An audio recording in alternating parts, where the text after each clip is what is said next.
Parfois, quand on rêve de partir, de s'échapper sur une île lointaine, on songe généralement à une destination exotique, tropicale. Bizarrement, on ne pense pas tout de suite à la mer de Wadden.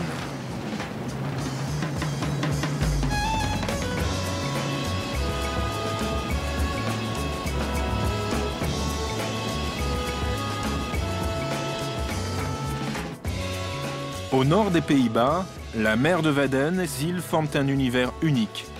Une toile de mer que les marées ne cessent de redessiner, comme un peintre amoureux de son modèle.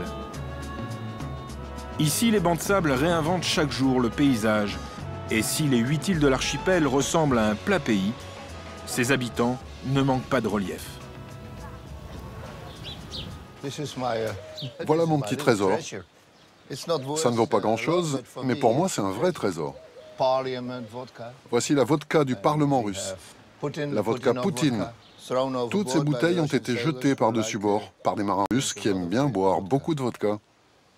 Vous trouvez toujours les bouteilles vides? La plupart. Parfois, il en reste un peu, on peut la sentir. Sur l'île de Terschelling, il existe un jardin extraordinaire. Entre art brut et repères de pirates, c'est le musée de Hille van Dieren. Ancien marin, aujourd'hui plongeur, chercheur d'épaves et de trésors. Stop. Hille est surtout un youter, comme on dit ici. Glaneur d'objets trouvés sur les plages, objets amenés par la mer, les vents du nord, les tempêtes d'hiver et les naufrages. On dit que sur nos plages, on trouve plus de chaussures du pied gauche que de chaussures du pied droit. On pense qu'une fois dans l'eau, elles se mettent à l'envers. Et avec le courant, celle-ci part à gauche en direction de l'Écosse et l'autre part à droite vers notre île, Terschelling.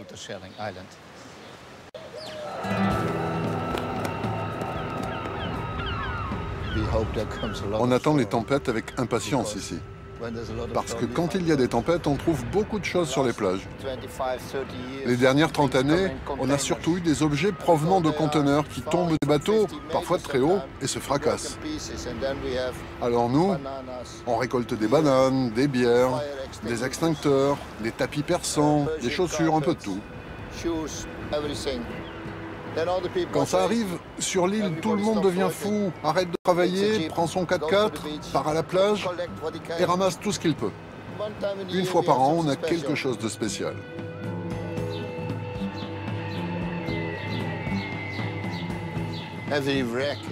Chaque naufrage est une sale histoire pour les gens qui étaient à bord, qui se sont noyés ou qui ont tout perdu. Mais sur les îles, les habitants étaient heureux de trouver tout ça. Les habitants des Wadden avaient la réputation de naufrageurs et de détrousseurs. Mais si la piraterie a disparu, l'excitation est restée intacte. On va faire quelque chose qui est interdit l'été. On va aller à la plage en voiture. Nos plages sont si grandes que même en été, on ne voit pas grand monde. Les plages des îles Wadden s'étendent à perte de vue.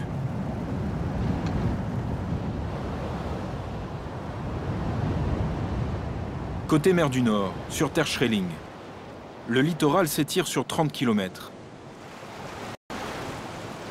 On se croirait dans le désert, rien que du sable balayé par les vents. Quelques rares promeneurs apparaissent parfois, comme des mirages, puis disparaissent aussitôt. Il n'y a rien sur la plage aujourd'hui. Pas une seule bouteille de vodka, pas de chaussures, rien. Le vent est mauvais. Le vent doit venir de ce côté-ci, de la mer du Nord. Et alors, il vous ramène ses trésors.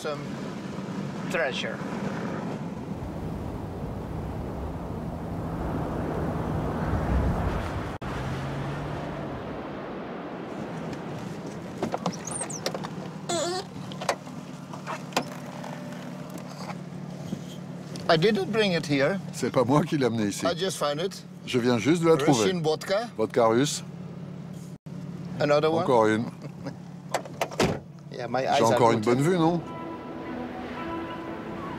Au large de Terschelling, la route maritime commerciale est très empruntée. L'archipel des Wadden est à la croisée des chemins entre les ports de Rotterdam, d'Amsterdam et de Hambourg. Et depuis des siècles, des navires voguent dans les parages.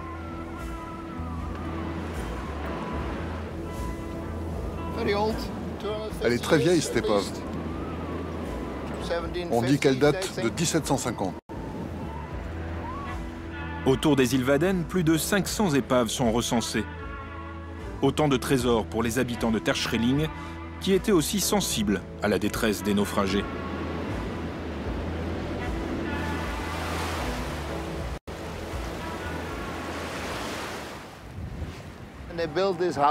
On a construit cette maison en cas de naufrage.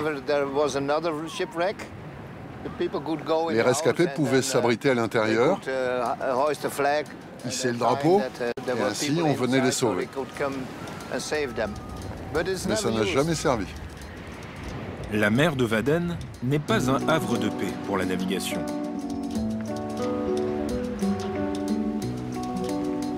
À l'approche des îles, il faut zigzaguer à la recherche du bon chenal.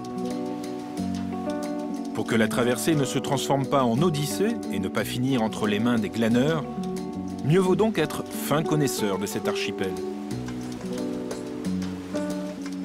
Heureusement, pour les novices, des gardiens de phare officient dans la tour de Brandaris, construite au XVIe siècle sur l'île de Terschelling.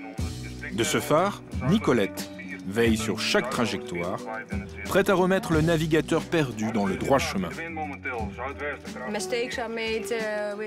Les erreurs de navigation sont dues à des mauvaises estimations de la profondeur. S'il n'y a pas assez d'eau, évidemment, les bateaux peuvent s'échouer. Pendant les périodes d'hiver, nous avons aussi des courants très forts qui varient beaucoup. Le vent aussi est fort. Donc tous ces éléments sont parfois mal pris en compte et les bateaux peuvent avoir des problèmes. Des naufrages, aujourd'hui, il y en a fort heureusement beaucoup moins. Mais cela n'empêche pas de maintenir certaines traditions vivantes, comme sur Ameland. Tous les mois, des milliers de personnes se retrouvent sur cette île pour rendre hommage aux sauveteurs en mer.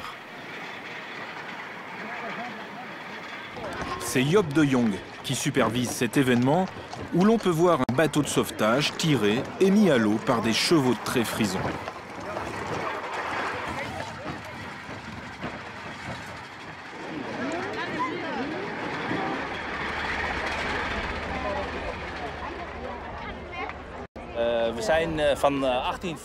Cette tradition remonte à 1824, date à laquelle nous avons eu ce bateau de sauvetage tiré par des chevaux.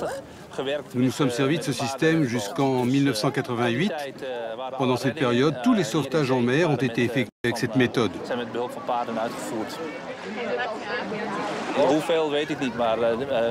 Je ne connais pas le chiffre exact, mais plus de 1000 vies ont été sauvées grâce aux chevaux et des centaines de bateaux secourus.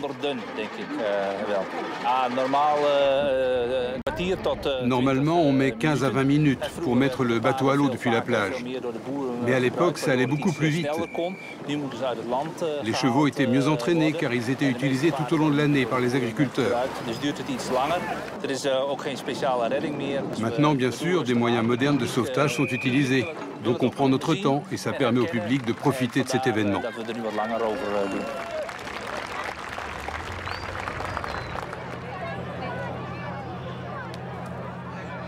Sur la plage, nous avons fait la connaissance d'Hendrik Metz, qui pour la première fois était venu en famille assister à la mise à l'eau traditionnelle du bateau de sauvetage. Hendrik, un homme incontournable sur Ameland. C'est le poissonnier. En espèces locales, nous avons le cabillaud qui est pêché à une vingtaine de kilomètres au large de l'île. Et puis nous avons aussi le bar. Le bar est pêché directement sur les plages où nous étions.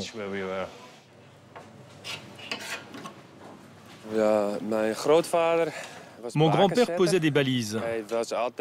Il était toujours sur la mer de Wadden. Mon père, lui, transportait du combustible, du charbon, du fioul entre le continent et Ameland. Lorsque le gaz est arrivé sur l'île, nous avons commencé à travailler dans le poisson.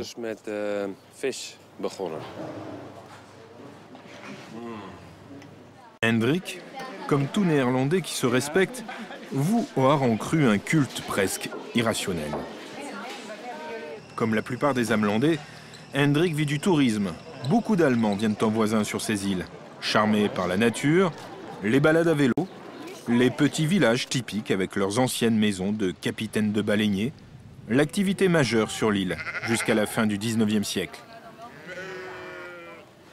Aujourd'hui, c'est une flotte de crevettiers qui a remplacé les baleiniers.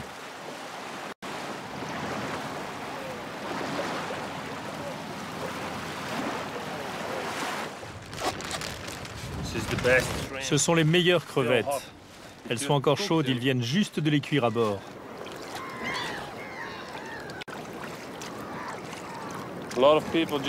Beaucoup de gens ramassent essentiellement pour eux-mêmes. On a droit par exemple à 10 kilos de coques par jour. C'est ça notre vie. C'est ça notre pain.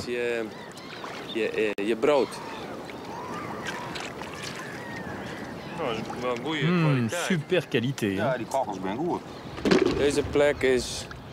Cet endroit est vraiment très très beau. Nous sommes entre deux mers et aussi en plein milieu d'une nature sauvage. Presque personne ne vient ici. C'est le plus bel endroit au monde pour vivre.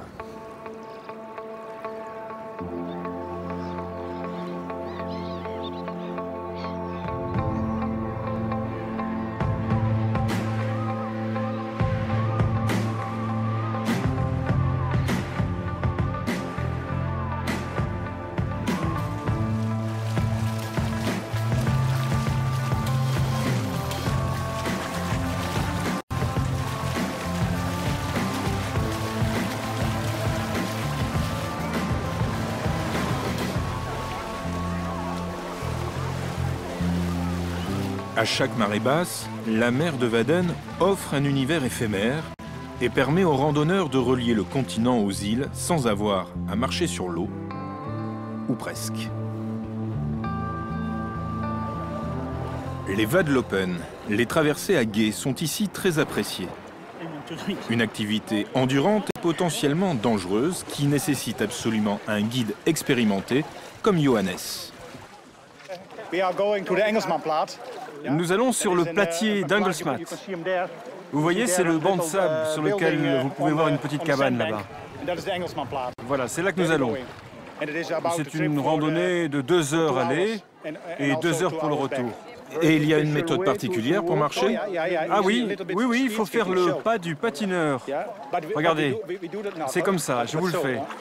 Comme ça, c'est plus facile, en effet. Et si vous marchez rapidement, c'est encore mieux. Ça va plus vite. Les randonneurs suivent à la trace Johannes, qui se prend un peu pour Moïse. Il faut parfois batailler pour passer à travers de profondes couches de vase, traverser des chenaux avec des trous d'eau.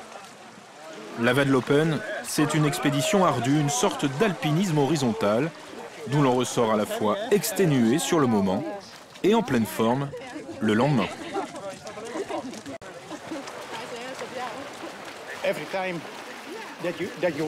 Chaque fois que vous marchez ici, c'est un peu comme une thérapie. À de nombreuses reprises, j'ai dit à mon docteur, les gens qui ont des problèmes psychologiques, il ne faut pas leur donner des médicaments. Autant leur donner une ordonnance pour venir marcher ici. Après 2 bonnes heures de marche, le groupe atteint une petite cabane isolée et occupée par Ayel et Vasco, gardes marins bénévoles. Classée au patrimoine de l'UNESCO, la mer de Wadden est une réserve pour la vie sauvage. Je suis Vasco, bonjour, bienvenue. Vous pouvez aller à votre guise sur la terrasse, mais pas dans la maison, parce que vos chaussures sont pleines de boue. Nous surveillons les oiseaux, les phoques et les promeneurs. C'est une super journée. On a près de 70 personnes maintenant. Et la question que l'on nous pose le plus souvent, c'est « Est-ce que vous ne vous sentez pas seul ici ?» Et je réponds non, regardez autour de vous. Il y a beaucoup d'invités aujourd'hui. Oui, c'est parce qu'il fait très beau. D'habitude, c'est plus calme. Vous êtes marié? Oui, on est mariés. Il vaut mieux, non? C'est mieux? Dans un endroit comme ça? Pourquoi? C'est dangereux plutôt.